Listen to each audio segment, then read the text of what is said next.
안녕하세요 여러분. 오늘의 흥미로운 영상 내용은 애플 주가가 기록적인 최고치에 근접했습니다. 새로운 휴대전화 수요가 요인일 수 있습니다.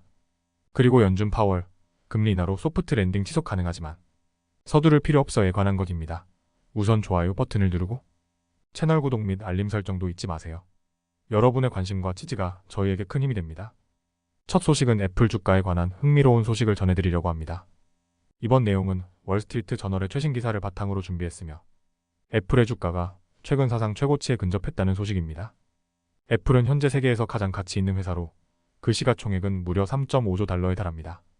지난 월요일 애플 주가는 2.3% 상승하여 주당 233달러로 마감했는데 이는 지난 7월에 기록한 최고가인 234.82달러에 근접한 수치입니다. 올해 초부터 애플 주가는 21% 상승하며 S&P 500과 나스닥 지수의 상승률을 뛰어넘고 있습니다. 이처럼 애플 주가가 상승하는 이유 중 하나로는 새로운 아이폰 16 시리즈에 대한 수요가 꼽힙니다. 아이폰 16은 9월 초에 발표된 이후 일부 모델의 리드 타임이 길어졌습니다. 이는 강한 수요를 의미하는 신호로 해석되고 있는데요. 특히 아이폰 16 프로와 프로 맥스 모델이 주목받고 있습니다. 모건 스탠리와 JP 모건 같은 주요 금융기관의 분석가들도 이러한 현상을 긍정적으로 보고 있습니다. 모건 스탠리의 보고서에 따르면 아이폰 16의 리드 타임이 점차 안정화되고 있으며 이는 향후 수요가 꾸준할 것이라는 기대감을 높이고 있습니다. 또한 애플이 곧 선보일 새로운 인공지능 소프트웨어인 애플 인텔리전스에 대한 기대도 주가 상승의 또 다른 요인으로 작용하고 있습니다. 이 소프트웨어는 이메일 요약, 이미지 생성, 맞춤형 동영상 제작 등 다양한 AI 기능을 제공할 예정이며 10월 iOS 18.1과 함께 출시될 예정입니다. 애플 주식에 대해 강세를 보이는 분석가들은 많습니다.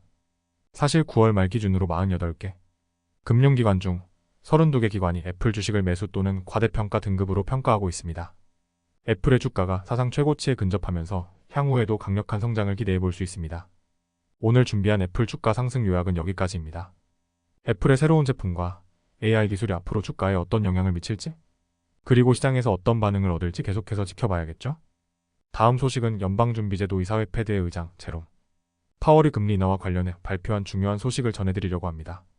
이번 영상은 월스트리트 저널의 기사를 바탕으로 정리했으며 금리 인하와 경제성장, 그리고 연준의 향후 정책 방향에 대해 자세히 설명해드리겠습니다.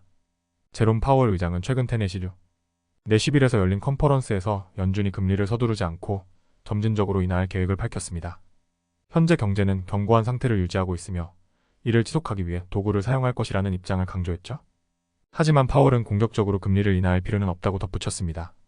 즉, 경제 성장이 안정적인 만큼 지나치게 빠르게 움직일 이유는 없다는 것입니다. 지난 9월, 연준은 2020년 이후 처음으로 금리를 0.5%포인트 인하하여 20년 만에 가장 높은 금리에서 하향 조정했는데요. 이제 연준의 금리는 4.75%에서 5% 사이로 조정되었습니다. 이 금리 인하는 인플레이션과의 싸움에서 중요한 전환점으로 평가되고 있습니다.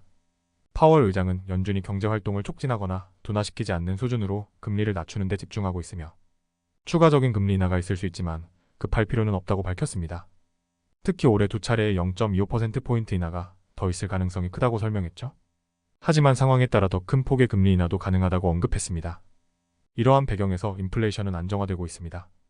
예를 들어 8월 기준으로 연준이 선호하는 인플레이션 지표는 전년 대비 2.2% 상승했으며 이는 과거 7% 이상 상승했던 시기와 비교해 매우 안정적인 수치입니다.